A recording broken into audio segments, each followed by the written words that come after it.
To add drop shadow to image, I have selected this PNG image. You can see the image layer in the layer section. Click on it. Down here you can see the effects button.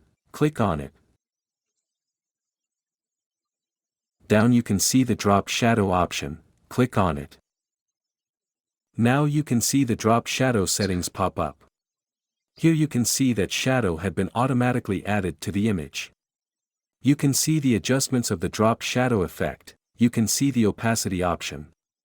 You can also adjust the angle of the shadow. You can also adjust the distance, spread, and size of the shadow. Like the video and subscribe the channel if you found the video helpful.